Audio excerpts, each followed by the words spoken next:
Cette prévisions conférence va sur maintenant être 2021. enregistrée. Si Thierry fait des prévisions sur 2021, en 2023, on lui repassera la vidéo pour voir Exactement, s'il était proche, hein. exactement. Surtout que je pense qu'on s'est tous pas trompés du tout, là, quand on a fait nos prévisions en début d'année. On peut se les ressortir tous. Enfin, tu es Euh, dans un environnement de confiance, tu peux t'exprimer tranquillement, Thierry. J'ai pas de souci. D'autant que nous sommes effectivement plutôt en ce moment sur la Nouvelle-Aquitaine. Donc, c'était une belle surprise d'être encore sur Nouvelle-Aquitaine ce soir. Il se trouve que nous avons le plaisir d'être partenaire de la Tribune Bordeaux. Et donc, nous publions avec eux, comme avec les autres tribunes, les Book Échos, qui a été présenté dans le cadre d'un débat autour de l'économie solidaire, soutenu notamment par le Conseil régional. Donc voilà, nous restons en famille. C'est un plaisir. Si vous voulez retrouver le Book Écho, la tribune peut vous le proposer sans aucun doute. Ensuite, Marc m'a demandé de raconter une histoire marrante et j'ai pas trouvé. Pourtant, j'ai cherché, hein.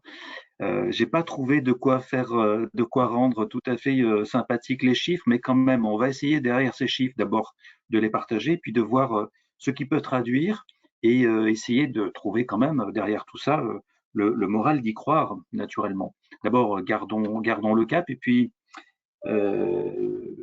j'avance du coup comment avec ça. Je suis bon. Je suis allé trop vite. Bon, c'est pas grave. Donc, du coup, j'avais juste avant une slide de transition, ça ne change rien. Donc, une image, évidemment, qui est tout à fait la traduction de la situation dans laquelle se trouvent malheureusement de nombreux chefs d'entreprise, avec plus grand-chose dans les poches. Pas tous, et on va le voir, parce que l'État, les pouvoirs publics, les régions, les territoires ont très largement accompagné à la fois les entreprises, les collaborateurs, le monde associatif, pour que nous puissions avoir les chiffres inattendus que je vais vous présenter. Le premier, 32 184 défaillances en 2020 versus, alors moi je n'ai pas ce qu'il y a derrière, versus 52 000 en 2019. Ça fait 20 000 de moins. 20 000 de moins, c'est pas rien. C'est pas rien parce que chaque entreprise qui tombe, en moyenne, c'est 4 emplois menacés. Donc autant dire que toutes ces entreprises qui ont été préservées, même si j'entends les discours de on a reculé pour mieux sauter, toutes celles qui ont été épargnées ne vont pas tomber, fort heureusement.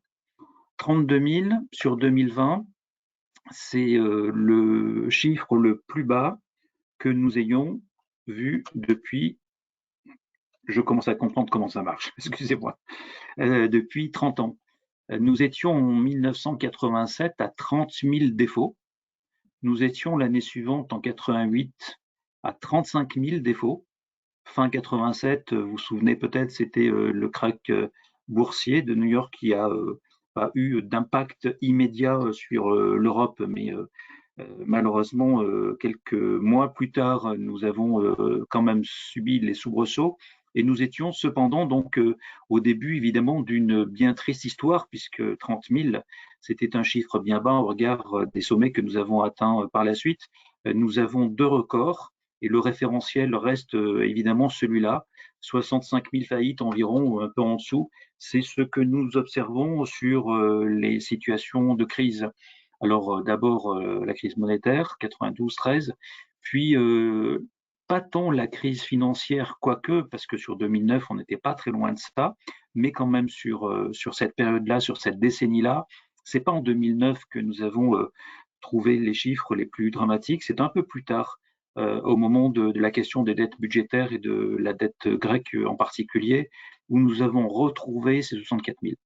Et dans ces périodes-là, sur 2009, par exemple, nous étions sur une décroissance du PIB de 3 points. En 2020, PIB en décroissance de 9 points.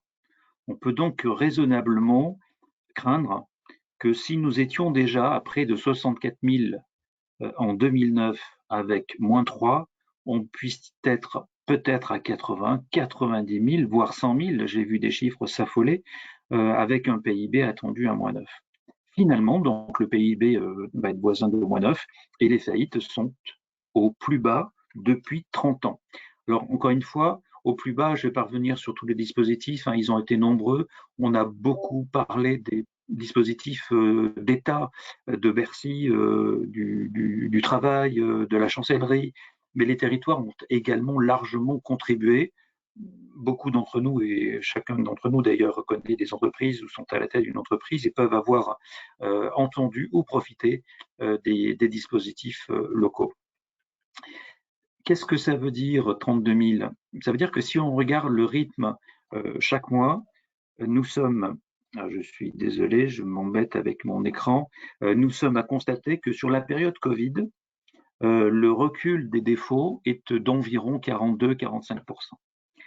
C'est évidemment important et c'est le fait probablement de 3 actions concomitantes menées vite avec une exécution remarquable. C'est naturellement l'accompagnement en trésorerie avec globalement le PGE, mais pas que, les fonds de solidarité notamment, mais aussi les reports de cotisations, voire les exonérations, et dans le même temps la capacité offerte aux entreprises de profiter d'une activité partielle plus avantageuse, mieux rémunérée pour les collaborateurs, mais aussi des dispositifs de modification des textes encadrant le droit de l'entreprise en difficulté, avec notamment une démarche qui a été essentielle, qu'il a fallu prendre vite. Et donc l'initiative déjà est heureuse. Elle était partagée par ailleurs sur d'autres pays, mais malgré tout, il fallait la prendre, la tenir. Cette initiative a consisté à dire d'abord que la crise Covid commence un jour, donc il faut définir le jour.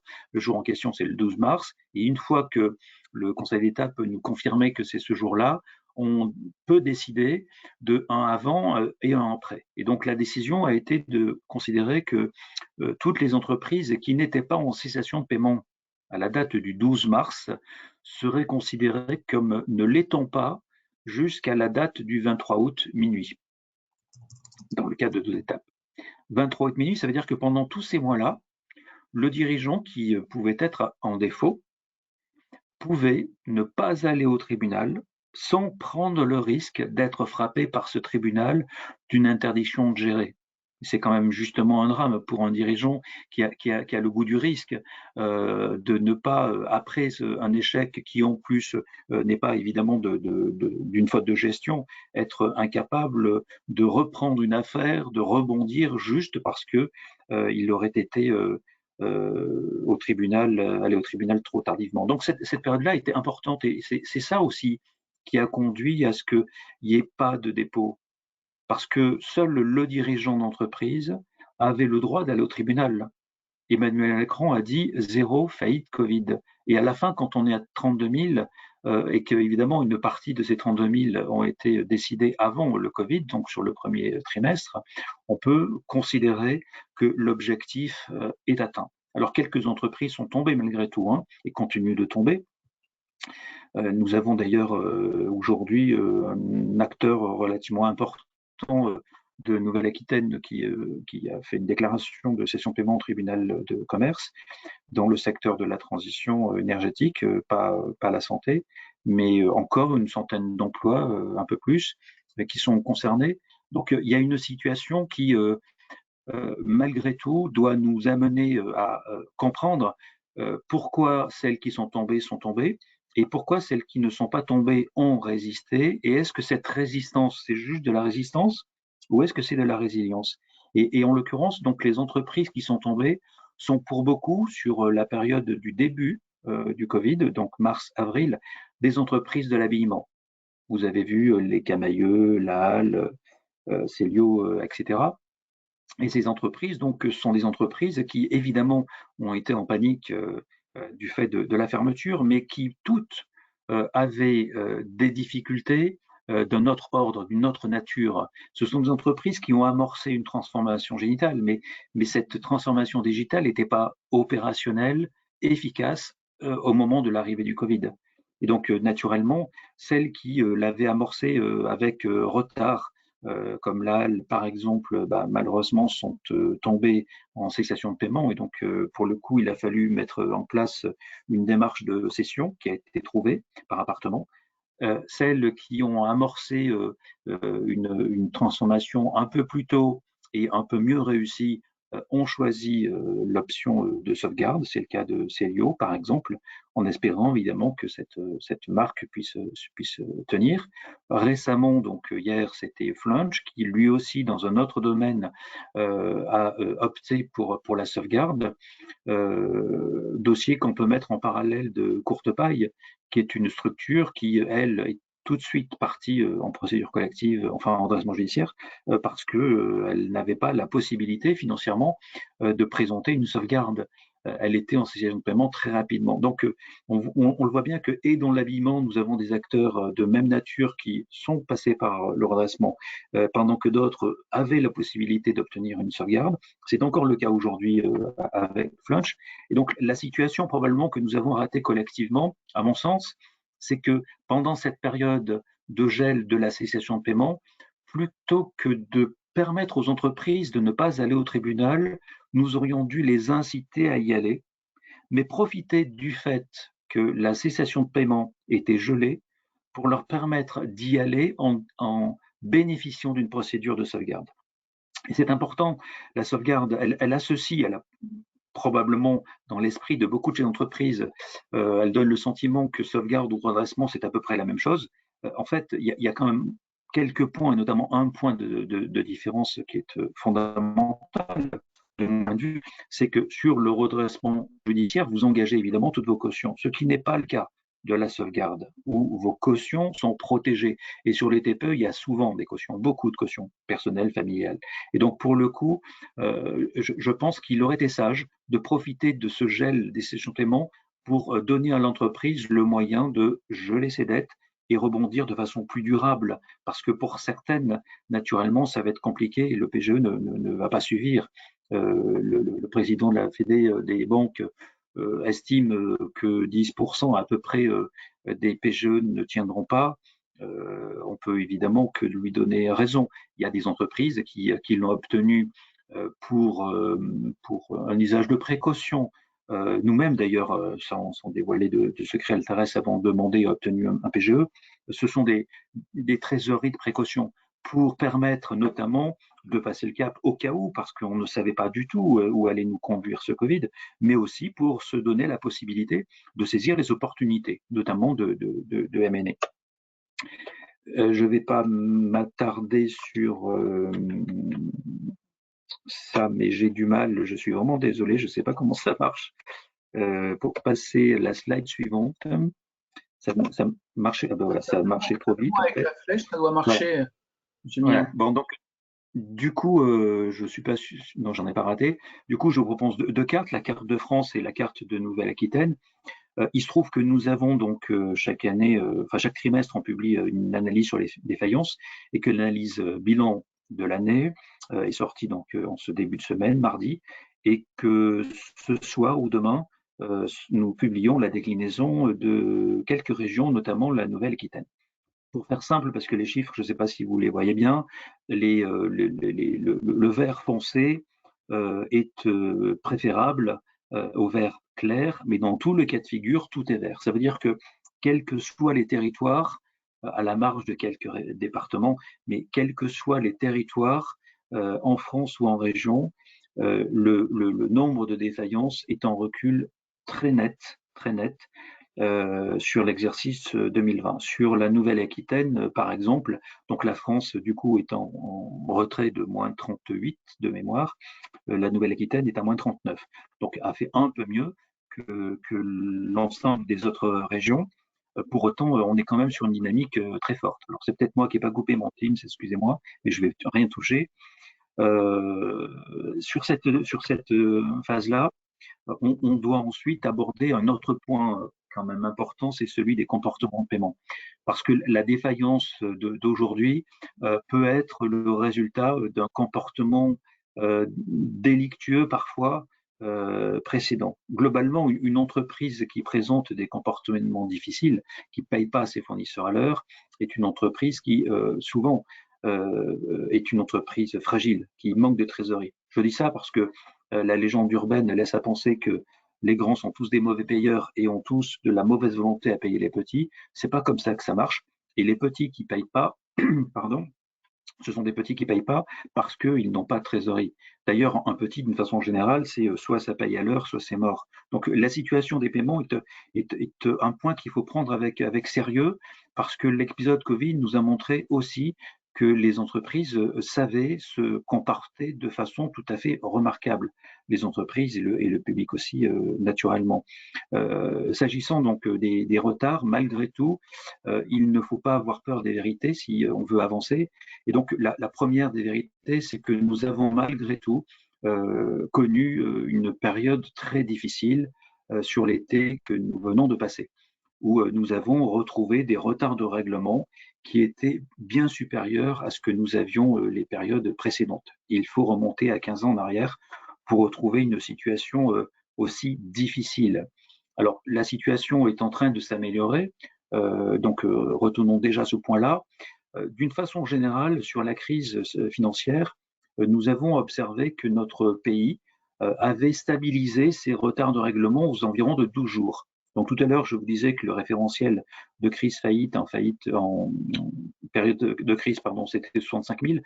Là, le référentiel est 12 jours, est un référentiel que nous avons tenu aussi pendant la période de crise financière. Ça veut dire que nous sommes à peu près sur une situation aujourd'hui qui naturellement est défavorable, mais qui doit nous permettre très vite de revenir sur ce référentiel de 12 jours. Et au cas où vous ne l'auriez pas vu, le ministre imagine, espère, ou a l'ambition tout au moins, que nous puissions tomber en dessous de 11 jours de délai, en plus des délais contractuels, qui est un objectif ambitieux, hein, bien évidemment, surtout en période Covid, mais qui doit être dans l'esprit de chacun parce que nous avons réussi à descendre en dessous des 11 jours sur le début de l'année 2018. Donc ça n'a pas duré longtemps, mais nous y sommes arrivés. Donc on peut y arriver encore. Les retards, donc, au-delà de 14 jours sur la période estivale, c'est pas forcément une surprise, évidemment, mais en revanche, il y a une surprise à ce chiffre-là, c'est que ça a concerné tout le monde. Qu'on soit très clair, j'ai dit que les grands se comportaient bien globalement. Il y a malgré tout dans les entreprises structurées ou organisées une habitude, une faiblesse probablement, qui conduit à je ne dirais pas habiller les comptes, mais rendre les comptes les plus convenables possibles à la fin de la période du premier semestre pour évidemment engager des décisions et des discussions de lignes de crédit sur le S2 qui soient plus favorables. Et donc, du coup, nous avons d'ordinaire des comportements qui se dégradent au mois de juillet. Cette année, ils se sont dégradés bien plus que les autres années. Ça, c'est le premier point. Le deuxième point, c'est qu'ils se sont dégradés chez tout le monde, même chez les petits.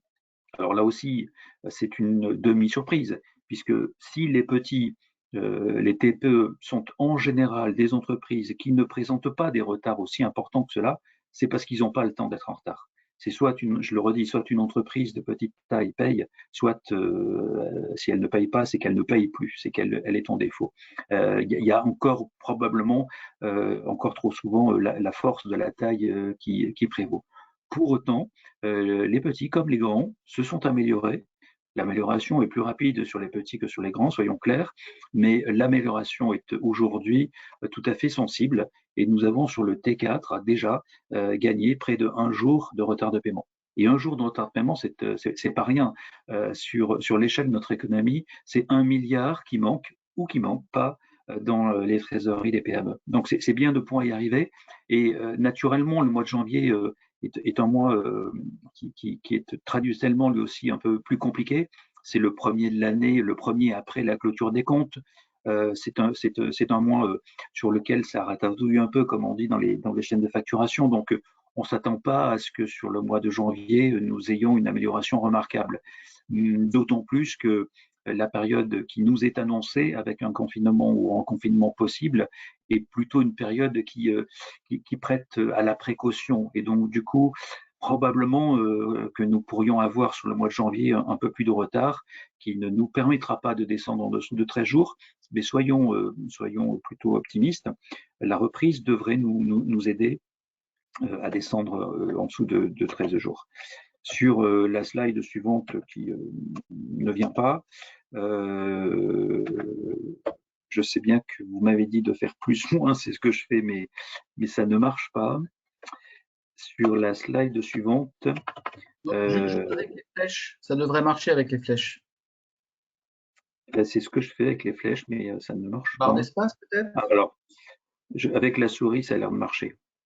Alors pour le coup, donc il y a 3 slides, je vais aller vite parce que j'ai pris déjà beaucoup de temps. Celle-ci, c'est pour montrer la séquence de fin d'année. Donc été très difficile avec une dégradation très rapide des comportements de paiement. Comportements qui se sont tenus avant le déconfinement. J'ai lu beaucoup de choses dans la presse qui m'ont paru tout à fait regrettables parce que la situation que j'ai lue n'était pas celle qui était rencontrée par la majorité des entreprises. Il y a toujours eu évidemment des structures qui se sont moins bien comportées, mais d'une façon générale, les comportements ont plutôt tenu. C'est en revanche à partir du déconfinement que la situation s'est dégradée, au moment d'une reprise, même si elle n'était pas significative. Ce qui doit nous amener évidemment à être attentifs sur le S2. Si le S2, après, espérons-le, une campagne de vaccination réussie, la reprise est au rendez-vous, elle sera plus rapide. Et là, pour le coup, une reprise rapide, c'est une reprise évidemment qui fait pression sur les BFR. Donc, on peut s'attendre à ce que sur cette période-là, la reprise soit un facteur, une accélération des défauts. Ça ne veut pas dire qu'il n'y en aura pas sur le S1, mais moi, je le vois plutôt sur le S2. Et donc, pour finir sur 2020, sur la période donc juillet-août, on en a parlé. Sur la période septembre, on commence à améliorer, à sentir une amélioration sensible. Et avec donc sur novembre-décembre, des retards de règlement qui se stabilisent aux environs de 13 jours. Pour finir, nous regardons évidemment, puisque Altares fait des scores, et donc on essaye d'accompagner nos clients en leur donnant de la prévision sur le risque qu'ils peuvent rencontrer avec leurs partenaires, qu'ils soient fournisseurs, clients, par exemple. Et donc, en l'occurrence, si on regarde la population des entreprises bien avant le Covid, c'est-à-dire un an avant, pour voir comment elles étaient appréciées et comment ces entreprises ensuite se sont comportées durant le Covid. C'était important de le faire parce que, je le redis, sur la période Covid, il y a eu un gel des sessions de paiement et donc moins de dépôts de bilan. Lorsqu'on prend la population des entreprises qui présentaient un risque élevé, on voit que c'est surtout sur elles que les retards de règlement se sont dégradés et très fortement, puisque plus 10 jours, tandis qu'au contraire, celles qui avaient un risque peu important ont vu les comportements se stabiliser. Ça veut dire par conséquent que lorsque le Covid est arrivé, les entreprises qui se sont présentées à ce moment-là, qui sont rentrées dans le Covid, avec à la fois de la solvabilité et pour certaines d'entre elles de la liquidité, ces entreprises ont évidemment mieux profité des aides qui peuvent avoir été mises à leur disposition pour rebondir sur 2021 et sur 2022. À l'inverse, les entreprises qui sont entrées dans le Covid déjà en situation difficile, très tendue.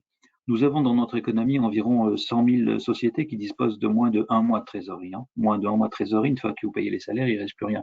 Et donc, il y a besoin évidemment d'avoir cet esprit en tête pour pouvoir décider de ce qu'on doit faire de ces acteurs-là, à la fois sur la dimension publique et sur la dimension évidemment de business. Sur la dimension publique, il va falloir débrancher les aides à un moment. Donc, moi, j'ai plutôt tendance à penser qu'il faut les débrancher progressivement, naturellement, mais tout en gardant la capacité à continuer d'accompagner les entreprises solvables, mais qui demandent encore à être soutenues, qu'elles soient dans des milieux, des secteurs filières stratégiques, ou ce sont des entreprises qui sont dans une situation tout à fait remarquable, particulière. Je pense par exemple à l'événementiel. Donc sur celle-ci, il ne faut pas avoir peur de continuer à apporter des aides, voire à les renforcer. À l'inverse, il est temps que sur d'autres, nous soyons en mesure de débrancher les aides Alors, on a beaucoup parlé des zombies. Les zombies ne sont pas celles que nous rencontrons. Nous avons, enfin, on les connaît. On a environ 70 000 entreprises zombies, 54 000 ou à peu près qui sont dans une situation évidemment de tension. Mais ce sont des entreprises qui étaient zombies avant, qui resteront zombies après. Donc, c'est pas le Covid, c'est pas les aides de l'État qui ont créé les zombies. En revanche, les aides de l'État, évidemment, ont permis de sauver des entreprises qui, sans cela, ne seraient pas tombées, enfin seraient tombées beaucoup plus rapidement. Donc du coup, sur 2021, la projection, elle est plutôt de considérer que le premier trimestre doit être encore un premier trimestre sur lequel nous ne devrions pas avoir une explosion des défauts, même si je ne vous cache pas que pour regarder ça toutes les semaines, on voit bien qu'il y a quand même un frémissement dans les tribunaux actuellement, mais c'est juste un frémissement, ça veut dire que nous restons encore très en dessous de ce que nous avions en janvier 2020, mais il y a quand même une augmentation qui s'opère. Et en revanche, donc plutôt une inquiétude sur le S2 au moment où on attend la reprise, et je le redis, la reprise est toujours gourmande en BFR, et c'est à ce moment-là où il va falloir accompagner à la fois les entreprises et à la fois leurs collaborateurs, puisque suspendre ou débrancher des aides, c'est aussi possible que si dans le même temps, il y a l'effort d'accompagnement social nécessaire pour que ce débranchement des aides ne tue pas l'économie. Il faut aussi conserver des talents. Les entreprises ont à leur tête des jeunes entreprises qui sont talentueux, et décider de les débrancher et ensuite les laisser tout seuls sans qu'on s'en occupe, ce serait évidemment un drame à la fois humain et économique. Donc il est important, me semble-t-il, que les deux démarches soient faites en même temps. Voilà, j'ai été un peu plus long que prévu, vous m'en excuserez. Si vous avez des questions, je suis évidemment à votre disposition. Aucun Oui, souci. ouais. On peut passer à la séance, enfin, à la séance de questions-réponses, si vous levez les mains. Moi, j'avais une question que je vais lancer. En attendant que vous réfléchissiez, la dernière slide est juste pour montrer, encore une fois, mais François le sait, on est dans une habitude de langage qui laisse à penser que les grands sont des mauvais et les petits sont des bons. L'exercice, évidemment, demande à être beaucoup plus nuancé, mais le fait est malgré tout qu'on observe, Altares collecte des balances âgées de partenaires pour que nous les analysions pour eux, en échange de quoi, naturellement, on regarde comment se comportent les traitements de factures. Et donc, quand même, on observe que les encours plus importants présentent beaucoup moins de retard que les petits encours. Ça tient aussi au fait que les grands encours sont en général, évidemment, des encours de relations plus fidèles et donc plus structurés. On n'est pas sur des one-shots. Et donc, du coup, il y a des habitudes de transmission de factures, de relations qui font que il y a moins de risques, que la chaîne de facturation soit rompue d'une façon ou d'une autre, moins de risques qu'il y ait des NPAI, etc. En revanche, sur les petits encours, on est plus souvent sur des opérations ponctuelles, pas forcément donc récurrentes. Et là, pour le coup, les habitudes ne sont pas suffisamment les bonnes, et c'est là où on retrouve les retards les plus importants. Suivez-moi, Marc. Ouais, une question, Xavier Latin, I2S. Donc nous, on opère dans le secteur de la santé. Est-ce que vous avez des données et un commentaire à faire par rapport à ces défaillances et ces retards dans le domaine de la santé par rapport à la moyenne? Oui, alors il y en a eu peu en fait. D'abord, comme le reste, on est sur les mêmes tendances, pas sur les mêmes volumétries, et c'est plutôt un bon signal parce que ça n'était pas vrai sur 2019. C'est-à-dire, encore une fois, on a l'impression qu'avant le Covid, c'était tout le monde va bien, et que depuis le Covid, c'est tout le monde va mal. En fait, non. Avant le Covid, il y avait déjà des tensions. Des tensions parce que, je rappelle 2 points, il y a eu depuis la fin 2018 les Gilets jaunes qui ont apporté quelques tensions sur l'activité commerciale déjà, et en fin d'année, donc des mouvements sociaux sur les transports qui vont perturber notamment l'activité francilienne. Donc il y avait déjà des tensions sur nombreux secteurs, donc le commerce, je viens de le dire, mais aussi parfois la restauration, déjà, les voyages.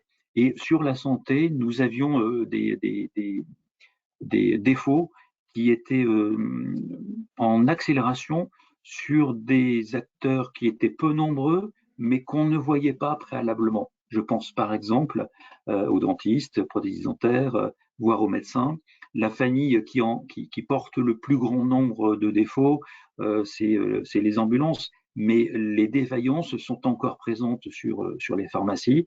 Les pharmacies qui sont évidemment sur un métier qui se transforme, à la fois parce qu'il peut y avoir une concurrence digitale, mais c'est aussi parce qu'un fonds de commerce d'une pharmacie, ça coûte un bras, si vous me permettez l'expression, et qu'il est souvent difficile pour certaines pharmacies de trouver l'équilibre financier nécessaire au remboursement de ces emprunts.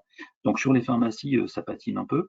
Et puis sur l'optique, c'est pas très loin de la santé, mais même si ça en éloigne probablement dans votre esprit, sur l'optique aussi, il y a quelques tensions. Alors sur le Covid, tous ces métiers-là présentent moins de défauts, mais en revanche, post-Covid, tous ces métiers-là, malheureusement, vont aussi revenir, même si sur les cliniques, il y a des effets de concentration qui ont accéléré la fermeture de quelques petites cliniques. Il y a eu des groupes aussi qui ont eu probablement la volonté de grandir, mais trop vite. Et donc, il faut faire attention. Je parlais de BFR tout à l'heure, mais la croissance trop rapide est souvent un frein. C'est toujours un indicateur d'alerte chez nous. Voilà, donc la santé n'est pas malheureusement attendue comme devant être épargnée post-Covid, qu'on soit très clair. Oui, alors excusez-moi, une autre question en complément. Donc, vous avez cité là plutôt des activités de santé, mais qui relèvent du soin. Oui. Là, vous avez parmi les participants des entreprises du secteur des industries de santé, hein, donc on est plutôt dans le champ industriel. Est-ce que vous avez à disposition des données qui soient spécifiques à ce secteur, du coup plutôt dans le domaine productif? Industrie Alors, pharmaceutique, dispositifs médicaux, oui. etc. Alors, les données spécifiques, nous avons donc évidemment des clients qui sont des laboratoires par exemple et ou des fournisseurs qui travaillent avec les laboratoires, parce qu'il y a un point que je n'ai pas précisé et pour le faire, c'est que Altares est évidemment une société indépendante. Enfin, évidemment, c'était pas forcément évident, mais c'est une société indépendante. Le siège est à Paris, et nous sommes présents sur Benelux et le Maghreb. Mais historiquement, nous étions une filiale de Dun & Bradstreet et où nous restons aujourd'hui partenaires de Dun & Bradstreet. Ça veut dire que nous mutualisons avec l'ensemble des sociétés du groupe Dun & Bradstreet sur la planète. Et donc, nous avons ensemble à manager et gérer une base de 400 millions d'entreprises. Nous avons de fait des clients et des fournisseurs qui viennent de partout. Et donc, les clients, les laboratoires, par exemple, évidemment, sont implantés de partout. Par exemple, Sanofi, pour rester en famille, est évidemment, moi je suis lyonnais, hein, donc est une entreprise connue sur toute la planète et qui a besoin, malgré tout, de conserver la confiance de ses fournisseurs sur tous ces marchés. Et donc, du coup, ces fournisseurs, évidemment, nous sollicitent. Nous, qu'est-ce que nous recevons d'un peu particulier, mais c'est pas particulièrement, c'est pas propre au métier de la santé, c'est les balances âgées, comme je disais tout à l'heure, les factures. C'est-à-dire que les fournisseurs des entreprises sont des fournisseurs à la fois d'intérim, de bureautique, des banquiers, de l'affacturage, mais aussi évidemment de l'industrie. Et donc, lorsque nous avons des entreprises qui commencent à avoir des tensions, c'est d'abord sur la facturation qu'on le sent. C'est d'abord sur les échanges et les relations avec les fournisseurs, et pas avec les fournisseurs stratégiques, puisque ceux-là sont en général plutôt bien tenus autant que possible, le plus longtemps possible, parce qu'ils sont nécessaires et indispensables. En revanche, quand il y a des tensions, on commence à le voir assez vite sur les métiers de type bureautique, sur les métiers qui livrent les papiers, les crayons, les stylos, mais aussi sur l'intérim, mais aussi parfois sur les conseils informatiques. Voilà, donc c'est pas spécifique à la santé, mais en revanche, évidemment, c'est une spécificité Altares. Sur la santé, nous avons des clients qui sont dans ce domaine et qui du coup nous orientent forcément, mais avec des scores spécifiques, par exemple, hein, sur les acteurs de ce monde-là.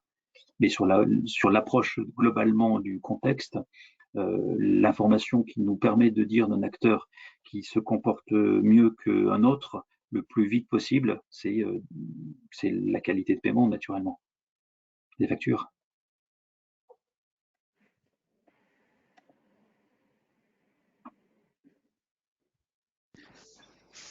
Moi, j'aurais une petite question. Est-ce que vous avez des scénarios, enfin, est-ce que vous avez élaboré des scénarios de sortie de crise à partir du deuxième semestre et l'impact que ça va avoir sur les défaillances? Parce que bon, comme on a vu dans les slides, les premiers slides, on a un peu suspendu le temps.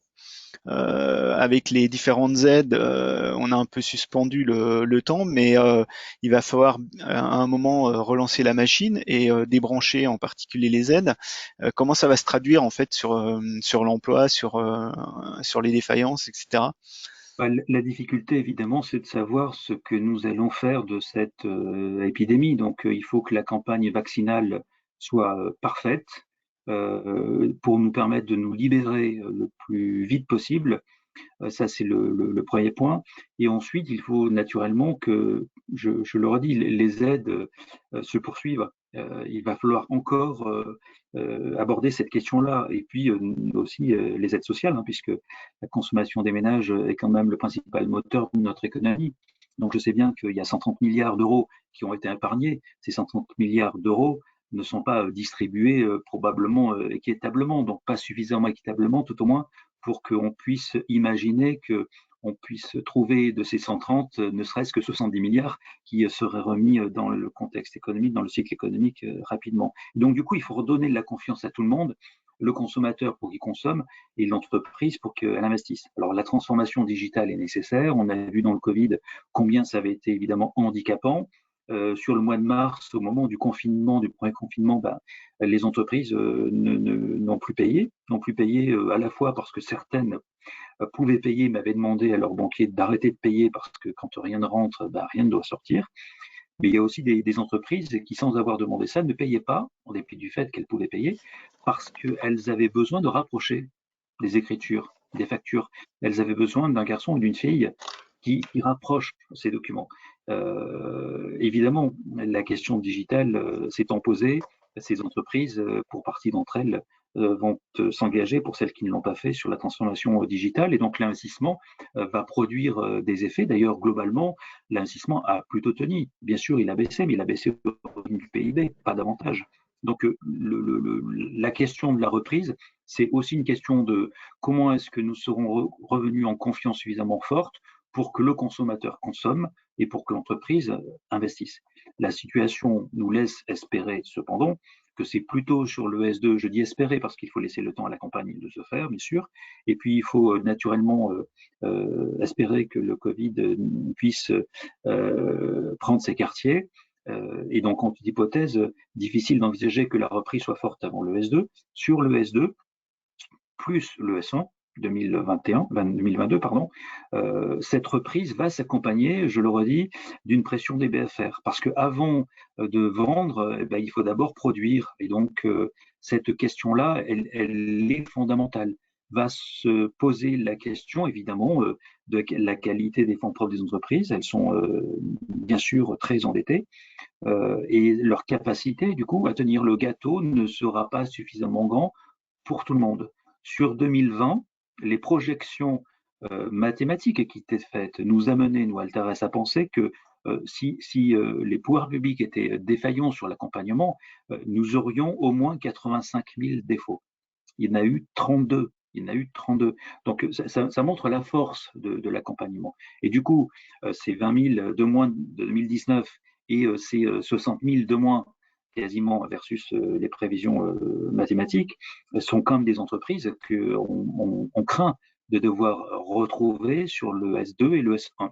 Du coup, lorsqu'on partage et qu'on est en année civile, ça nous amène à penser que sur l'exercice 2021, nous devrions passer donc de 32 000 à probablement 52-55 000 faillites. Et sur l'année 2022, qui va démarrer tout de suite pour le coup, ce qui n'est pas le cas de 2021, je le rappelle, le nombre devrait être plus important. Espérons-le sans atteindre les référentiels de crise, c'est-à-dire 65 000, mais on sera malheureusement probablement au-dessus de 60 000, parce que les défauts vont commencer dès le mois de janvier sur 2022, et ils ne vont pas commencer au mois d'avril, au mois de mai. Voilà, donc c'est aussi pour cette raison que le chiffre sera plus fort. Et voilà, pour situer globalement, si on finit 2021 à 50 000, ça sera plutôt une bonne nouvelle. Et si on est à 55 000, ça sera les prévisions. En revanche, voilà, 2022, ça sera au-dessus.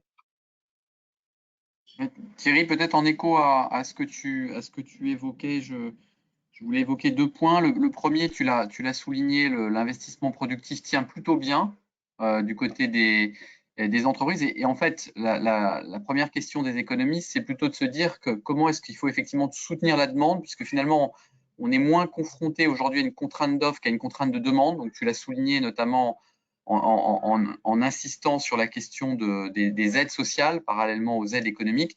Il faut qu'on arrive effectivement à donner, à booster suffisamment la consommation, d'autant que vous savez qu'il y a le problème de l'arbitrage aujourd'hui entre l'épargne et la consommation, avec des très fortes épargnes de précaution qui a été construite et qui s'est étoffée pendant les différents confinements. Et puis le deuxième sujet, qui à mon avis est finalement au cœur de nos problématiques, et qui est une question qui a notamment été évoquée par le Conseil d'analyse économique et puis ceux qui ont produit le deuxième rapport récent du Conseil national de la productivité, qui s'est interrogé sur les impacts du Covid sur la situation économique française, c'est celle de savoir comment est-ce qu'on va gérer la situation pour les entreprises non zombies, les entreprises viables, mais qui se sont fortement endettées déjà avant la crise, mais dont l'endettement s'est renforcé encore sous l'effet notamment du PGE, mais également l'endettement non bancaire, avec effectivement les reports de charges sociales, et quelle réponse on apporte à cette problématique des entreprises viables, mais qui effectivement risquent au moment de la reprise de s'effondrer sous le poids de l'endettement. Et donc, il y a des réflexions aujourd'hui pour savoir si la bonne question, hypothèse 1, ce serait d'effacer une partie de la dette privée et comment, ou est-ce que c'est une question de renégociation de cette dette, de restructuration de cette dette, ou est-ce que c'est, comme tu l'as dit tout à l'heure, la question des aides publiques, cette question du débranchement, est-ce que justement on débranche peut-être pour les entreprises zombies et on maintient de façon dégressive peut-être des aides pour les entreprises viables? Comment toi tu vois les choses? Je pense qu'on doit pas manquer de réfléchir à un accompagnement social en face du débranchement économique. L'un sans l'autre, c'est forcément une catastrophe économique et sociale. Pour autant, il faut évidemment débrancher. Pour ce qui est des entreprises viables, qui sont aujourd'hui très endettées, mais qui sont viables dès lors qu'elles sont soutenues parce qu'elles sont en face d'un marché réel, avec un modèle économique qui a fonctionné, il faut naturellement les soutenir, continuer à les soutenir. L'exercice, encore une fois, Altares a un métier qui permet, les clients nous achètent quoi? Ils nous achètent soit de la prévention du risque, soit du développement commercial, pour faire simple. Ils achètent autre chose, mais ça notamment. Bien évidemment, aujourd'hui, on est encore, moins que sur le Covid, mais on est encore très largement sur la sécurisation des affaires. Les clients sont encore aujourd'hui très orientés et concentrés sur la mesure du risque.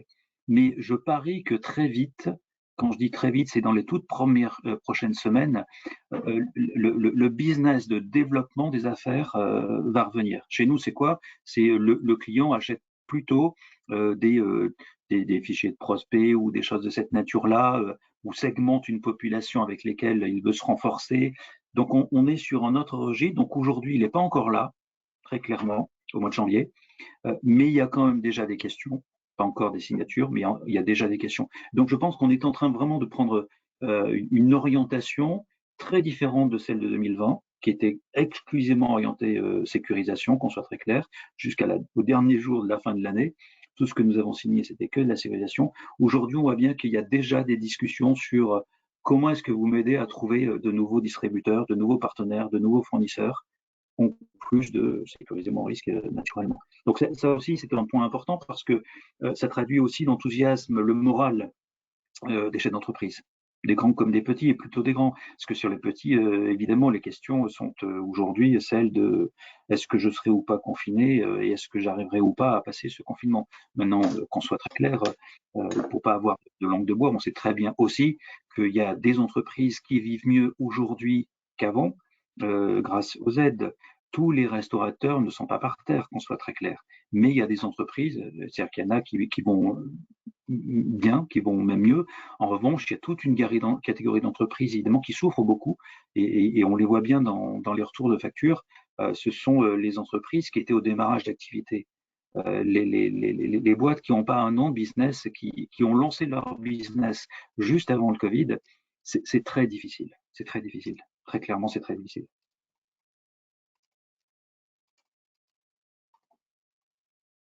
Et une question sur pour le coup, sur les tout petits. Effectivement, alors bon, peut-être pas ceux qui viennent juste de lancer leur affaire et pour lequel effectivement trouver les clients va être très compliqué, mais dans le monde, on va dire très techno, puisque dans nos entreprises, on a quand même pas mal de gens dans ce domaine-là, avec beaucoup d'innovation, etc. Est-ce que vous avez une tendance sur ce type d'activité qui est finalement plus basée sur de la R&D que sur de la production proprement dit? Je pense que vraiment la crise a été révélatrice d'un défaut de transformation. Il y a des entreprises qui l'ont amorcé, d'autres qui les avaient sur leur tablette, mais d'une façon générale, il faut à un moment prendre la décision d'y aller. Et donc là, la décision avait été parfois repoussée. Alors notamment puisque la thématique ce soir c'est ETI, ETI Santé Nouvelle-Aquitaine, si je me souviens bien, notamment du côté des ETI, il y a probablement un effort à faire pour accélérer la transformation qui était prévue, qui était sur les tablettes, mais qui n'avait pas été suffisamment engagée. On l'a vu dans l'habillement, mais il n'y a pas que l'habillement. Donc sur cette partie-là, évidemment, ça va fonctionner parce que on voit bien que sans être sur des démarches très sophistiquées, les petits, par exemple, dans tous les secteurs, restons sur l'habillement, qui n'a pas su faire du click and collect parce qu'ils n'avaient pas, je sais pas, de Facebook ou ce que vous voulez. Les accompagnements publics, notamment l'aide pour mettre en place un site, une page, tout ça, ça a plutôt très bien marché. Alors l'aide, je ne sais plus de mémoire, elle est à 1500 € ou quelque chose comme ça, tu m'arrêteras François si je dis des bêtises, mais c'est quand même important pour mettre le pied à l'étrier de ces acteurs qui jusqu'à maintenant n'avaient pas pensé qu'ils étaient en besoin.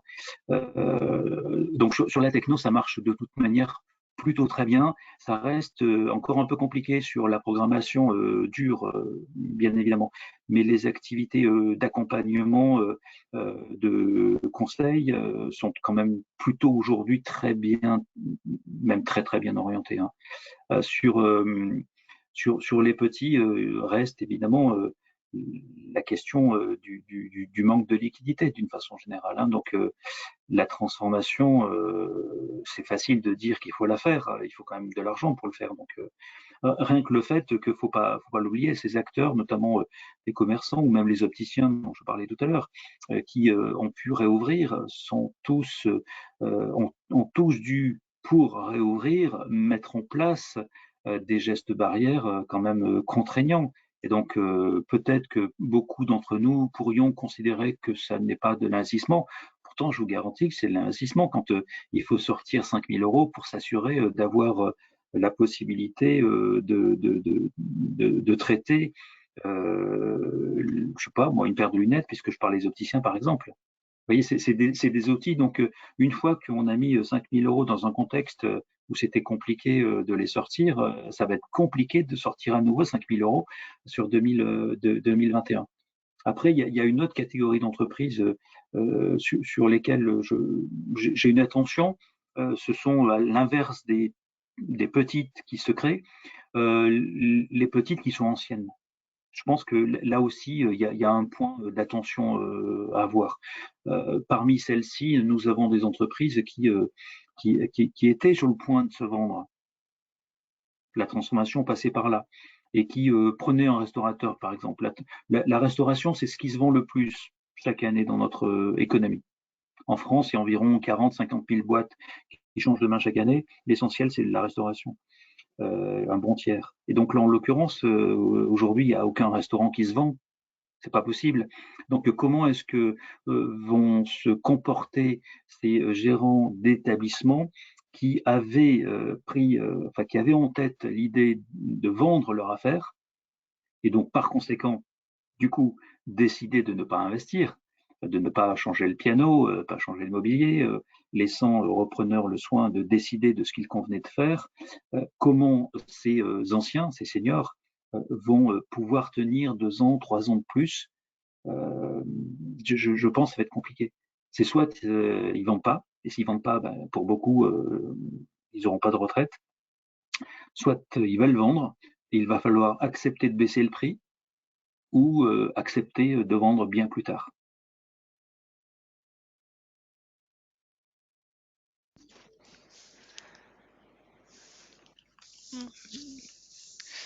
Il y aurait-il encore des questions? Moi, j'en ai une petite dernière, éventuellement, là, avant de conclure.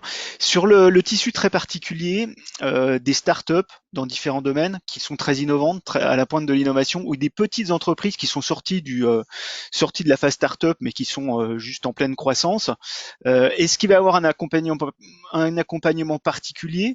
Parce qu'on sait très bien que c'est dans ces startups ou dans ces toutes petites entreprises qui sont en pleine émergence qu'il y a un tas de savoir-faire nouveaux qui sont en train d'émerger et donc qu'il va falloir préserver parce que c'est les savoir-faire de demain et les innovations de demain.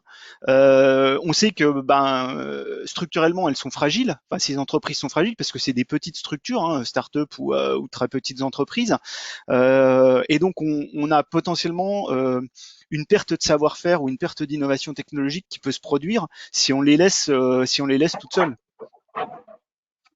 Vous avez raison, et c'est naturellement, mais François le saura mieux que moi, une préoccupation, j'allais dire personnelle de Emmanuel Macron. Au-delà de ça, du gouvernement évidemment, mais il y a une sensibilité forte sur la question globalement de la start-up. Et j'ai souvenir, pour avoir travaillé avec son cabinet avant qu'il décide de briller la fonction de présidence, d'avoir donc plusieurs chantiers et ne pas avoir pu en terminer 2 ou en avancer suffisamment en 2, et les startups faisaient un des 2. Il y avait 2 chantiers, c'était de dire, avec la critique qui va bien et qu'on prend bien tous, nous, les scoreurs, les assureurs, les banquiers, les prêteurs, d'une façon générale, les financeurs, en fait, on a évidemment assez peu de difficultés à prêter aux riches, qu'on soit très clair. Lorsqu'on est en face d'un créateur, start-up innovante, ou juste, je sais pas, un coiffeur par exemple, lorsqu'on est en face d'une entreprise défaillante, en redressement judiciaire, en sauvegarde, souvent les prêteurs manquent d'ambition, pour ne pas dire se retirent. Et donc une des questions était de savoir comment est-ce qu'on peut changer les choses pour que nous ayons un autre regard, parce que c'est pas que de l'argent, c'est encore une fois de la confiance. Et donc quand vous êtes en face d'une start-up, c'est un peu aussi d'ailleurs pareil, quand vous êtes en face d'une entreprise qui est en redressement judiciaire, vous tournez des talons parce que vous dites, bon, je vais la laisser grandir, et puis une fois qu'elle aura grandi, je verrai comment je peux l'accompagner. Évidemment, le sujet, c'est non, on va l'accompagner pour qu'elle grandisse, pour qu'elle grandisse. Et donc là, il faut bien sûr des fonds, mais il faut aussi du réseau, de l'écho, de l'accompagnement, voilà, d'une façon générale. Et donc ça commence pour ce qui nous concerne, Altares ou les prêteurs, à avoir des positions de risque qui soient adaptées. C'est-à-dire que d'une façon générale, sur une entreprise qui a 3 semaines, on ne donne pas de position de risque chez Altares. On ne la connaît pas, donc on va rien dire, sauf si évidemment on connaît le dirigeant et que le dirigeant a déjà fait tomber 3 ou 4 boîtes. C'est sûr que là, on aura une position de sévérité. Ou le dirigeant, au contraire, est un dirigeant qui a d'autres entreprises qui ont très bien marché. Mais sinon, à ce détail-là, si c'est un neuf, on va naturellement attendre. Et donc, la décision que nous avons prise, c'est d'attendre moins longtemps. C'est-à-dire plutôt que d'attendre la première année pour voir comment s'est passé l'exercice, et ben dès le 6e mois, prendre le pouls et voir si cette entreprise, on peut l'aider à notre modeste moyen en donnant d'elle un avis de crédit qui soit le plus favorable possible. Nous, on ne sort pas d'argent chez Altares, qu'on soit très clair, on donne un avis. Et donc, du coup, lorsque le banquier, puisqu'ils sont clients, ou l'assureur qui est client, reçoit une alerte favorable, évidemment, c'est lui qui décide d'ouvrir. Mais pour autant, le rôle que nous avons tous, c'est de permettre à ces startups d'y aller. Et donc, le point, encore une fois, comment dire, aujourd'hui, le frein, c'est que le dirigeant à la tête d'une startup, le dirigeant qui attend les aides, évidemment, il n'y aura jamais, ça c'est très clair, il faut aller les chercher. Mais il faut évidemment qu'il réseaute au maximum. C'est l'influence qui fait gagner le pari. Ouais, si je peux me permettre de compléter votre propos, on accompagne par ailleurs au niveau régional assez régulièrement les entreprises en difficulté, les entreprises en phase de retournement. Et effectivement, ce qu'on peut constater, c'est la difficulté, c'est de réussir à agir avant qu'il soit trop tard. Souvent, les entreprises nous sollicitent quand elles ont une difficulté déjà très avancée. Alors que par des mesures de prévention, bien souvent, on arrive à désamorcer. Avant d'en arriver à la cessation de paiement, il y a tout un tas de procédures qui peuvent être activées, notamment effectivement les moratoires sur les dettes fiscales et sociales qui, dans l'immense majorité, ne sont pas refusées. On peut trouver des moyens d'alléger effectivement les coûts que supportent les entreprises. Et on a une équipe en interne qui se charge d'accompagner les entreprises dans ce cas. Donc ça fonctionne effectivement quand le dirigeant est prêt à accepter, ce qui n'est jamais facile, cette situation de difficulté, et accepter d'être accompagné. Et bien souvent, ça se termine bien. Mais on fait face aussi à des réactions de déni qui font que bien souvent on est alerté quand il y a déjà le feu. Et là, c'est très très difficile effectivement de pouvoir trouver des ressorts pour pouvoir sortir de la situation à peu près sans trop de casse, quoi. Vous avez bien raison. Et encore une fois, je pense que c'est vraiment un point d'erreur que d'avoir juste permis aux entreprises de ne pas aller au tribunal. On aurait dû faire le contraire, leur dire vous devez y aller pour vous protéger, au moins solliciter le tribunal, le président qui a attendu les coups de fil, mais ça ne vient pas. Par ailleurs, Altares est partenaire de Signaux Faibles, du dispositif Signaux Faibles. Et c'est un plaisir, évidemment, de pouvoir être présent dans un dispositif d'accompagnement le plus en amont possible. Le dispositif Signaux Faibles qui a été créé sur un territoire, donc c'est là aussi, je pense, la force. C'est Dijon Direct Bourgogne qui l'a testé, qui l'a créé avant que Bercy se le réapproprie, le distribue sur le territoire. Ça permet naturellement d'aller voir un dirigeant qui ne sait même pas qu'il va dans le mur, qui n'a pas conscience qu'il y va, mais pas juste lui dire tu y vas. Lui dire comme on sait que tu as une difficulté, voilà, je suis pas venu tout seul, il y a la Banque de France, il y a la médiation, il y a l'URSSAF, etc. Et ensemble, on va t'aider à retrouver la bonne trajectoire. Donc ça, c'est vraiment fondamental. Et puis, dans le même temps, il faut évidemment que le dirigeant qui accepte de dépenser de l'argent pour prendre des risques de business accepte probablement de dépenser de l'argent pour se protéger lui-même sur sa personne et sa famille. J'accompagne aussi une structure sur la perte d'emploi du chef d'entreprise, qui est un drame humain terrible. Et là encore, il faut que le dirigeant qui pense à la création de son business, dès qu'il pense à comment est-ce que je vais bosser, comment est-ce que je vais arriver à trouver le modèle économique le plus adapté, parmi tous les indicateurs et les paramètres, il y a celui-là. Il y a celui de je me protège, je protège ma famille, parce qu'évidemment, je peux être face à un échec. Et donc, du coup, si je suis en face d'un échec, il faut que j'ai la possibilité de rebondir bien, proprement. Voilà. Donc, c'est tout ça aussi qui permet à une start-up d'y aller, parce que c'est quand même beaucoup d'argent, beaucoup de risques, pas toujours évidemment avec la possibilité d'avoir des retours sur investissement avant 3 ans. Donc, c'est quand même, je trouve, plus confortable de ne pas prendre le risque d'embarquer sa famille sur une perte d'emploi qui parfois est sévère, puisque malheureusement, près de 500 garçons et filles se suicident chaque année pour avoir perdu leur emploi à la tête de leur entreprise. C'est une catastrophe. Merci beaucoup, Monsieur Millon, en tout cas pour cette intervention. Je vous en prie, On c'est va un peut-être plaisir. faire un dernier tour peut-être de questions avant de se séparer. On avait dit qu'on bouclait à 18h, il est 18h08. Est-ce qu'il y a parmi vous des sollicitations peut-être? Profiter du fait que Monsieur Millon soit parmi nous pour Après, poser des... n'hésitez pas, de toute manière, vous avez mes coordonnées, donc voilà, appelez-moi, écrivez-moi, passez par François, Marc ou qui vous voulez, mais n'hésitez pas, si vous avez une question, Je vais allez-y. vous envoyer la présentation de Monsieur Thierry Millon. Euh, je l'ai récupéré, donc je vous l'envoie par mail. Donc vous aurez, il y a vos coordonnées dans la présentation. Oui, oui. Si elles n'y sont pas, Ouais, vous les rajoutez. Je sais plus d'accord. si, bien sûr, je l'avais remise, mais J'ai pas de questions, mais juste une remarque. C'était vraiment passionnant, beaucoup plus que le titre le laissait présager. Merci et beaucoup. moi, j'ai pris le titre que j'avais, mais je sais bien, Marc, elle voulait vraiment que je mette quelque chose de très rigolo, mais j'ai pas trouvé. Je suis vraiment désolé. Non, non, mais encore une fois, je pense qu'il faut être raisonnable. La situation, elle est prise à bras le corps par beaucoup, et c'est vrai que la situation peut laisser craindre que 2021 ne nous permette pas de sortir. Moi, sincèrement, j'ai autour de moi plutôt euh, taux d'enthousiasme. Voilà, je trouve que le moral reste là malgré tout ce que j'entends à la radio. L'envie d'y aller, de se battre, y est.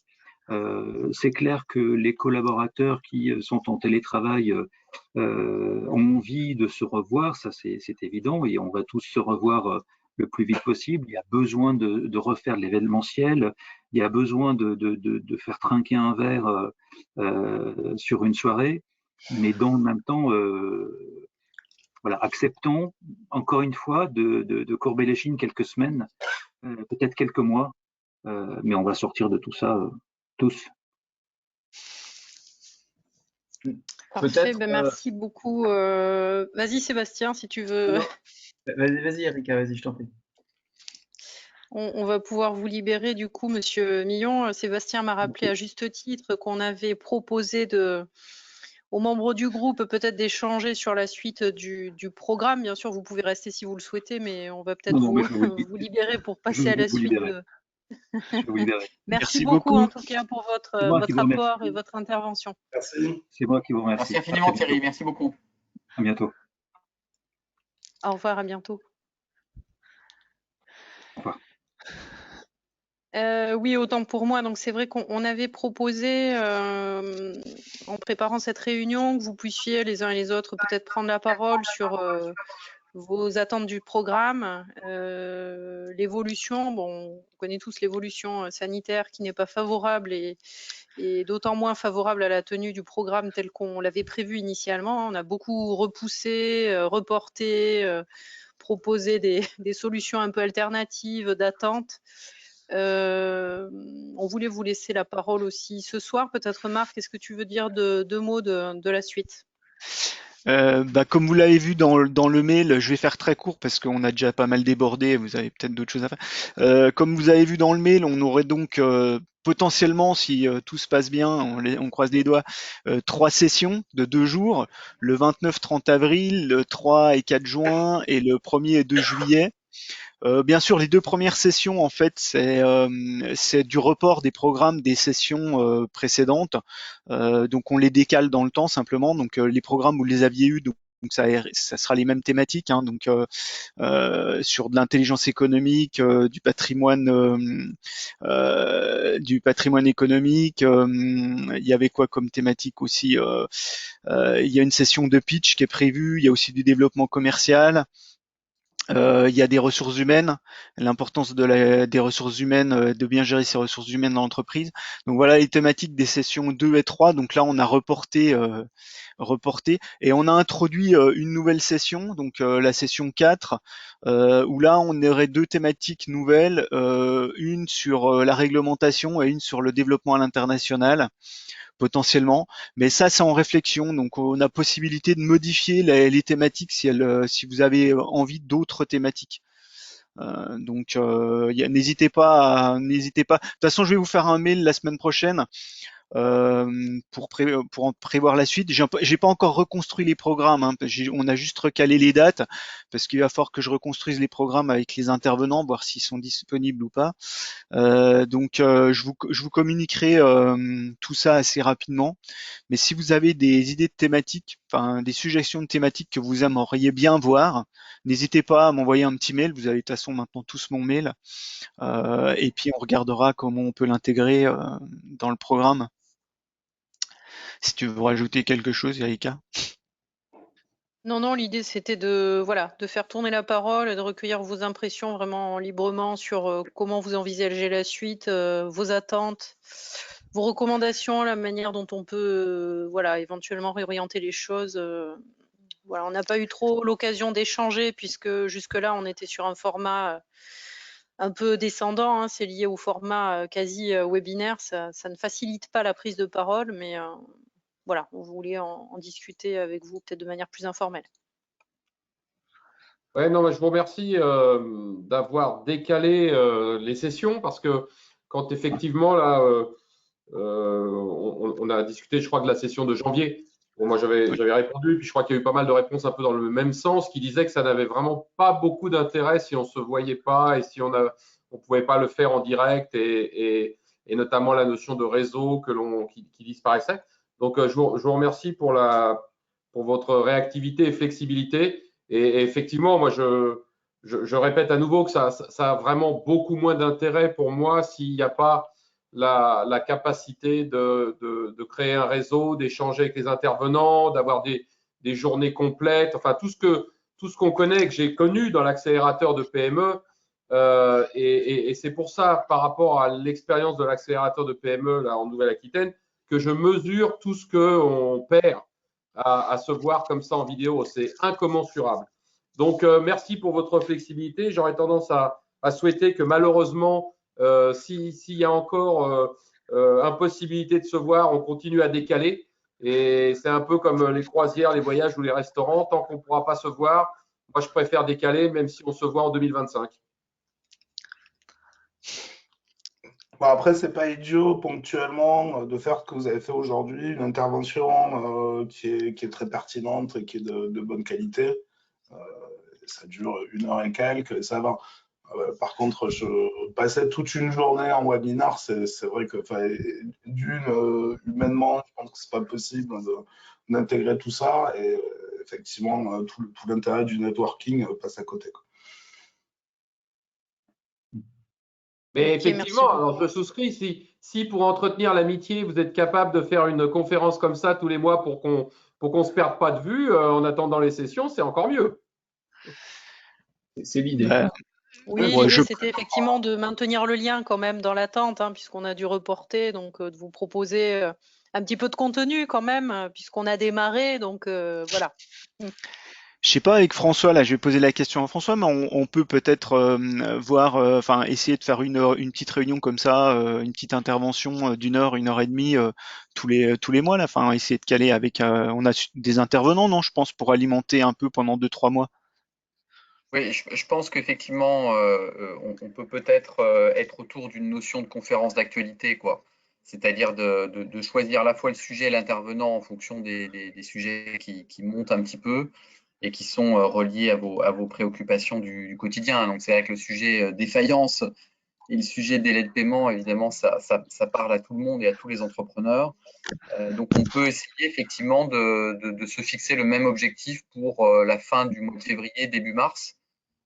Si vous en êtes d'accord, avec du coup un format qui ressemble à ça, c'est-à-dire pas trop long, mais avec effectivement un petit peu de contenu et puis forcément un intervenant de qualité, ça c'est sûr. Alors en revanche, je n'émets pas de bémol parce qu'après tout, c'est vous qui êtes les prescripteurs, hein, donc nous, on s'adaptera à vos attentes. Mais je sais que vous étiez délibérément dans la caricature en parlant de 2025 parce que je crois qu'en réalité, nous, on est absolument persuadés que justement, il faut, un, qu'on ne se perde pas de vue, donc ces conférences d'actualité, elles permettent ça, mais deux, il faut justement qu'on vous accompagne dans cette période particulièrement critique de vulnérabilité très forte. Et je crois que les propos de Thierry ont montré à quel point le passage entre le premier semestre et le deuxième semestre va être quand même un peu sur un fil tendu dans le vide. Et donc, nous, on se reconnaît, en tout cas, c'est la démarche qu'on essaye d'avoir avec le conseil régional et nos partenaires, une forme de responsabilité par rapport à vous dans cette période critique de vous accompagner. Alors, vous avez raison, c'est tellement plus important de pouvoir se voir, c'est tellement plus important de pouvoir aller vers le networking parce que c'est quand même la finalité, c'est de bâtir aussi des liens commerciaux. Mais il y a quand même des petites choses qu'on peut continuer à faire en digital sur des formats courts. Et à un moment donné, je me dis qu'il faudra qu'on prenne en effet une décision. Ce qu'on espère, c'est que le croisement entre la courbe épidémique et celle de la vaccination vont permettre de ne pas avoir à se dire est-ce qu'on attend 2024-25 et on espère que ça se fera effectivement d'ici l'été. Bon, mais c'est vrai qu'on est très tributaire de l'actualité sanitaire sur le sujet. Oui, alors, juste pour aller dans l'autre sens, effectivement, c'était caricatural, mais pour aller dans l'autre sens, pour information, alors je ne sais pas, de mémoire, dans le groupe, on doit être une dizaine de personnes, dizaines de sociétés, donc ça fait 10 personnes, plus intervenants, organisateurs, ça fait 15. Moi, je peux vous dire que même en ce moment, je participe ici, par exemple, je suis membre du MEDEF et d'un club APM, on continue à se voir. Alors, dans des salles plus grandes, mais on continue à se voir. Donc, c'est peut-être aussi à prendre en compte. Hein, je vous laisse juge parce qu'il y a aussi des déplacements, mais 15 personnes dans une salle, c'est pas forcément complètement rédhibitoire. Enfin, on verra, mais au mois d'avril, j'espère qu'à l'inverse, on peut peut-être reprendre une vie normale et puis ne pas attendre 2025. Là, c'était pas un problème de salle, enfin, c'était un problème d'hébergement et de restauration. On n'avait pas on n'a pas trouvé d'hôtel. Enfin, les hôtels qu'on avait sélectionnés pour faire la session, n'ont pas réouvert. Et il n'y avait pas de restauration associée. Donc, alors bon, pour ceux qui habitent sur place, ça pose peut-être pas forcément de problème, mais pour les intervenants qui viennent de Paris ou les gens qui viennent d'un peu plus loin, ça pouvait poser des problèmes, quoi. Là, je comprends. Euh, Ouais. Est-ce que je peux intervenir? oui, Oui, allez-y. bien sûr. Alors, moi, je bien sûr contente aussi que on attende un moment où on pourra faire du présentiel parce que au-delà du networking, c'est aussi l'énergie qui est complètement différente, quoi. Hein. Moi, je me suis inscrite aussi pour c'est un moment où comme moi, alors l'intervention du monsieur, ça m'a rassurée. Malheureusement, moi, je suis dans le cas où j'ai lancé 5 mois avant le Covid, donc c'est pas possible de prospecter, c'est très compliqué. Là, j'ai demandé à Maison Mère de renflouer la caisse parce que je n'arrive pas au 20 février. Je peux pas payer les salaires de février s'il n'y a pas d'argent qui arrive. Donc, d'un certain côté, d'entendre ce qu'il a dit, je me dis que bon, c'est pas moi qui suis nulle, c'est pas de ma faute, parce que bon, c'est très compliqué en ce moment. Donc, moi, ce que je cherche dans le groupe aussi, c'est l'énergie. Parce qu'avec mes employés, il faut toujours que je sois au top, que je leur donne de l'énergie, et moi, j'ai besoin de la prendre quelque part. Et c'est sûr qu'en distanciel, derrière un écran, c'est pas pareil. Donc, moi, ce que je cherche aussi, c'est un groupe où je peux parler de mes problèmes et je peux puiser de l'énergie. Donc, le présentiel est important. Le décalage vers le moment où on va être proche du redémarrage, c'est important aussi. Moi, j'aimerais bien, au-delà d'un intervenant externe, j'aimerais bien si justement on pouvait avoir un moment où entre nous, on se dit aussi, enfin moi, si je pouvais exprimer avec vous les difficultés que j'ai, pas de la psychothérapie, mais bon, ça pourrait faire du bien, quoi. C'était prévu dans le programme. La première session qu'on a annulée malheureusement en novembre, il y avait 2-3 heures de discussion entre nous justement pour évoquer les problèmes entre chefs d'entreprise et apprendre à se connaître, etc. Donc on espère pouvoir effectivement reproposer ce temps de partage entre chefs d'entreprise lors des sessions qu'on fera en présentiel normalement en avril. Après, Marc, de notre précédente discussion, on avait également évoqué la possibilité d'utiliser ces petits moments de conférences courtes pour aussi ce sujet-là et pour faire en sorte que vous puissiez un peu échanger entre vous sur vos actualités et sur voilà, les difficultés du moment. Donc, j'ai envie de dire, la parole est ouverte, hein, je crois, surtout s'il y a des choses à faire remonter. Mais moi, simplement, ce qui me plaît, ça me plairait pas, c'est un petit tour de table, peut-être pas maintenant, mais la prochaine session, dans un mois, ben, quel est l'impact du Covid pour chacun d'entre nous et quelles sont les difficultés quotidiennes. Parce que ce que je trouve aussi un peu difficile, c'est qu'on voyage, je dis pas nous, hein, mais en général, l'actualité, les journalistes, les journaux, même les intervenants, là, ils voient l'IH très haut et ils généralisent. On est beaucoup dans le yéyé, il va y avoir un rebond. Moi, il y a des jours où je suis pas dans le rebond, je suis comment je vais faire pour payer, quoi. Et donc, je sais pas, moi rien que ça, moi savoir que pouvoir en parler, voir et entendre les difficultés des autres, ben ça me rassure parce que je me dis que je suis pas toute seule.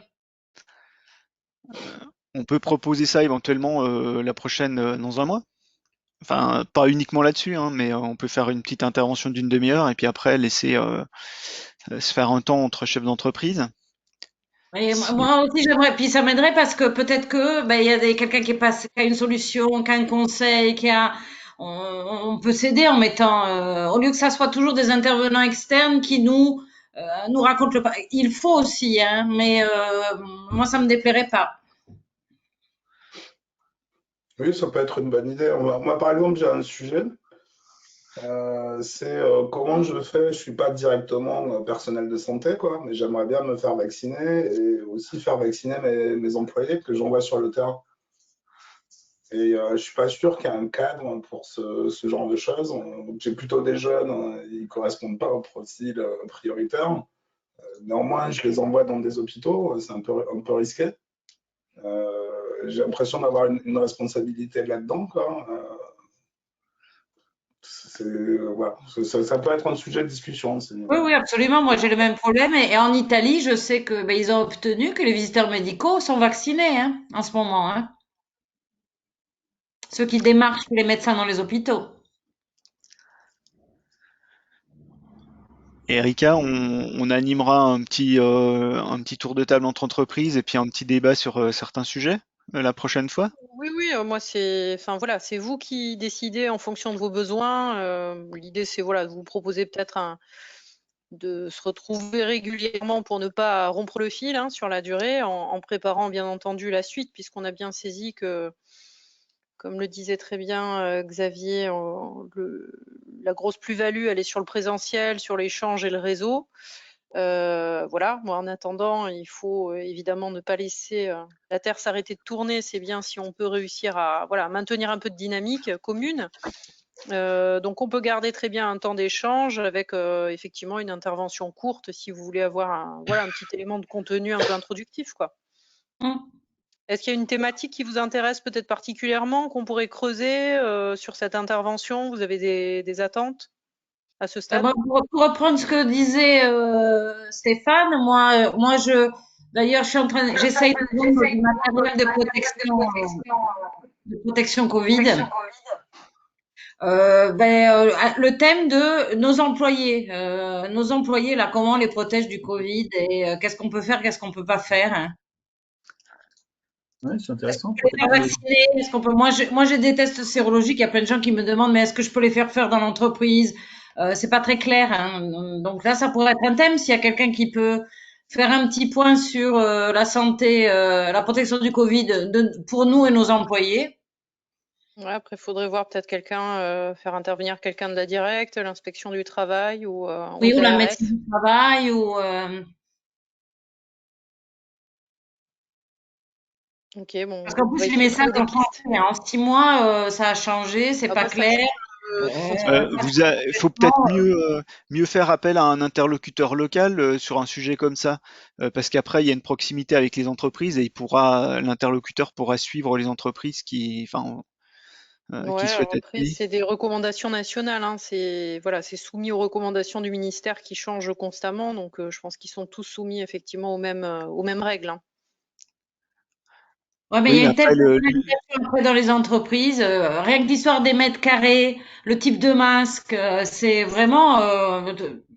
Oui, il y a le ministère, mais après, il faut se débrouiller. Hein. Ouais, ok. Bon, bah, ça fait une piste à creuser de thématiques. On va étudier ça.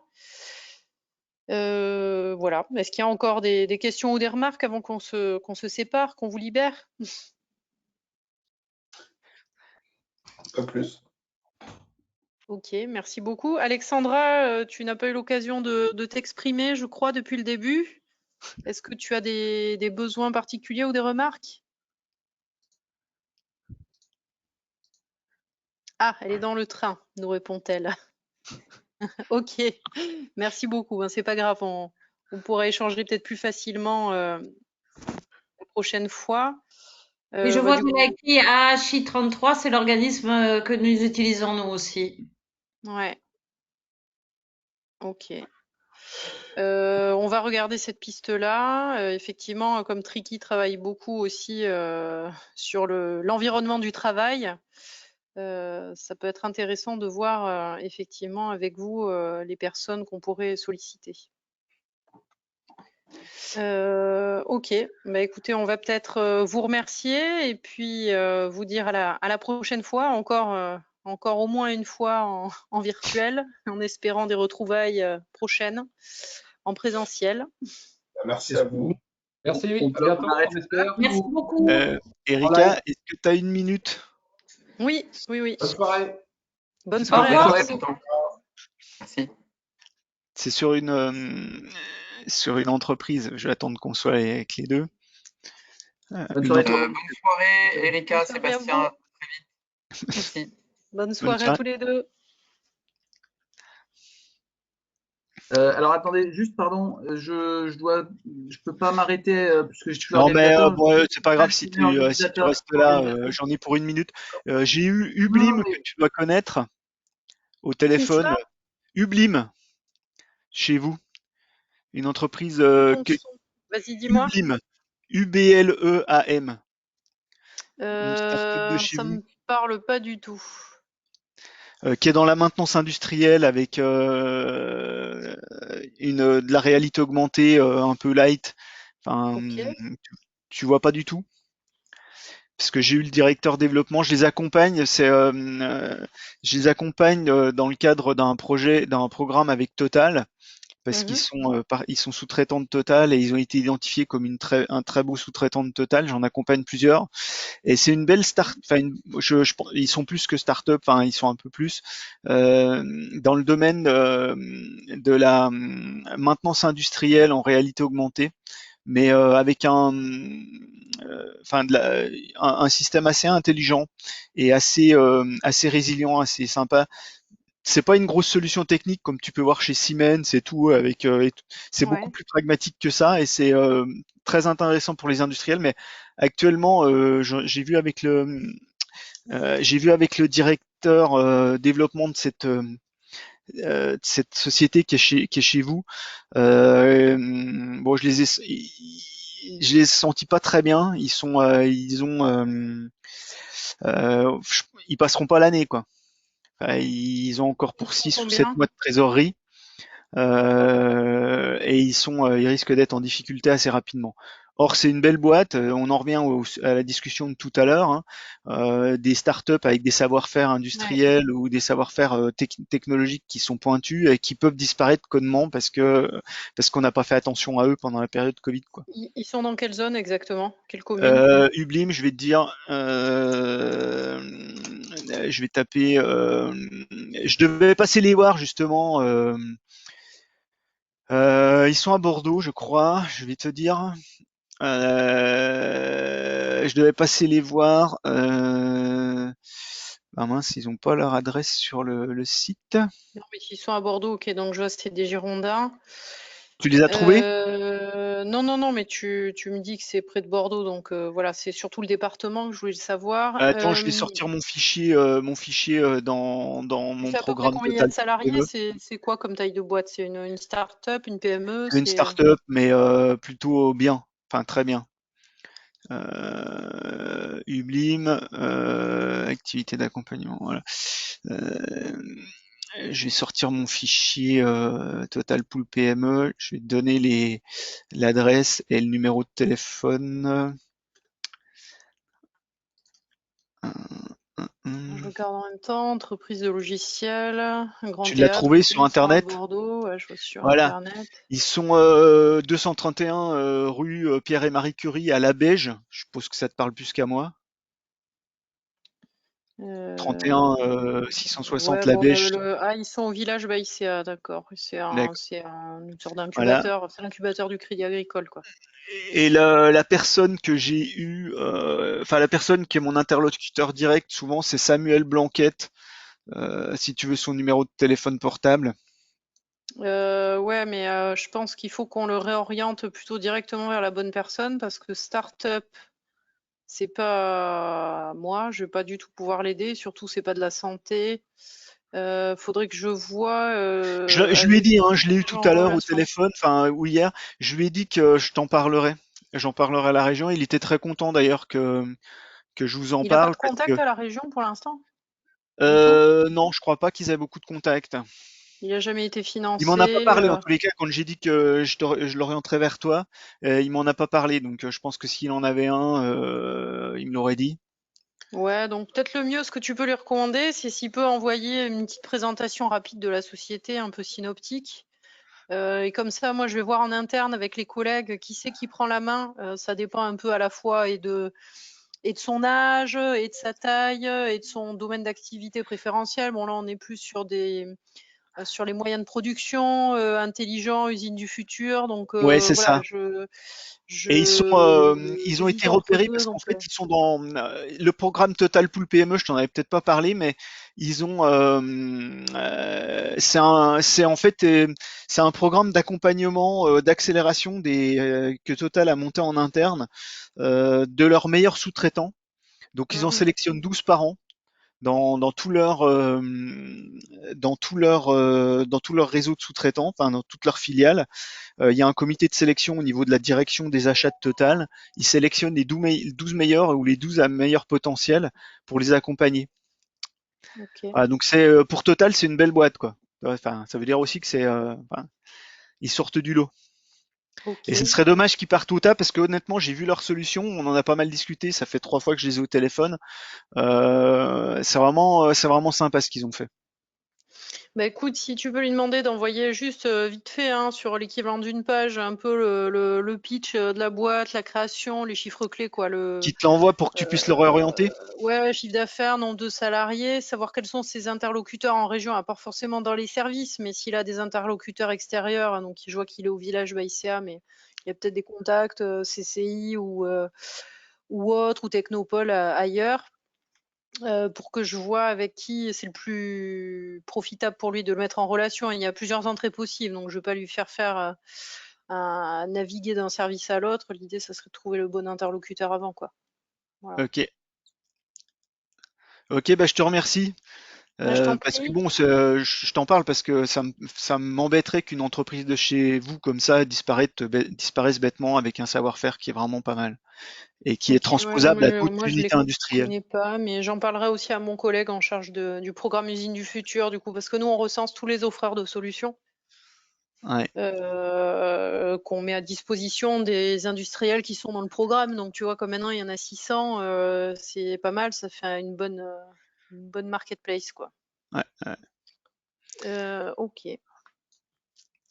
Bah écoute, Marc, ça marche. J'attends tes éléments, je te ferai un retour. En tout cas, bonne soirée.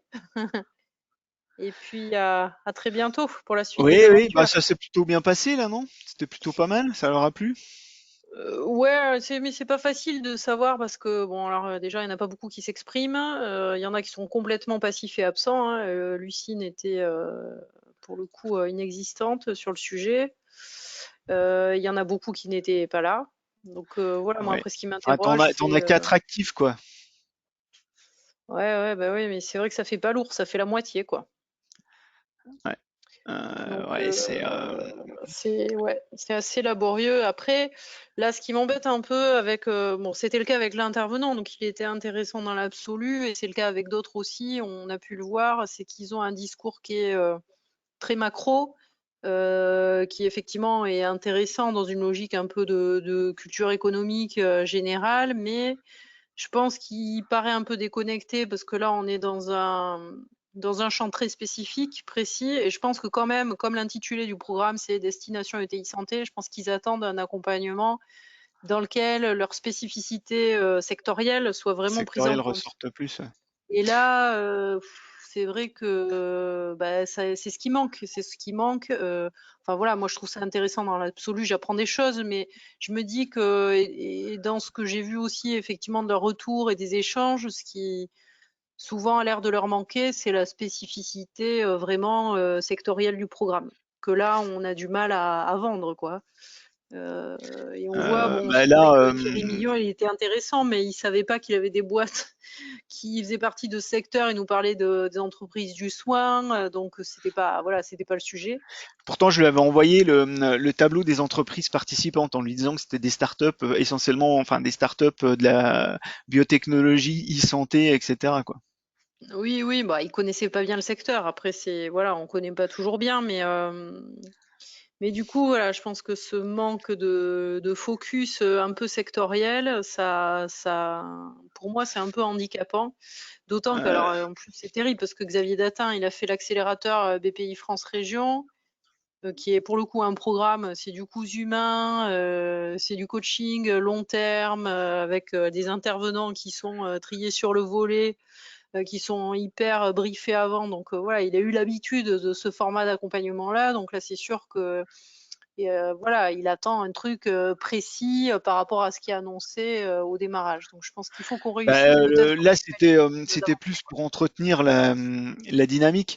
Parce que Oui, non, mais justement, dans la je suis session, d'accord, mais les sessions, là, on est en train de les retravailler, là, et on va avoir du contenu santé, en particulier sur l'international et, euh, l'innovation, pas l'innovation, la réglementation. ouais, Là, on fait un tour avec Laurence Lachant des intervenants. Ça va être très tourné santé, quoi. ouais, Il va y avoir des journées très santé, quoi. ouais, ouais.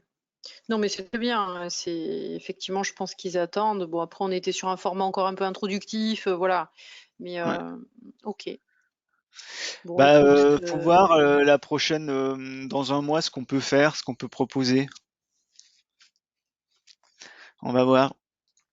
ouais, il faut voir effectivement la question du Covid et des salariés, ça peut être pertinent, hein. C'est plutôt le ministère du Là, Travail c'est parce très que là, c'est la pragmatique. manière dont on l'encadre. Donc, c'est Tu des veux gens bien justement, informés de tu veux quelque chose, l'évolution. quelqu'un de régional là-dessus, qui puisse prendre le relais après et accompagner les entreprises, ou quelqu'un plutôt de national avec un regard plus high level sur cette Pas thématique? forcément, parce que je sais pas s'ils ont vocation à aller forcément plus loin tout de suite. En plus, je vois pas trop les interlocuteurs. Moi, à la directe, on travaille beaucoup avec tous ceux qui travaillent sur l'animation économique, mais toute la partie inspection du travail, on les connaît moins.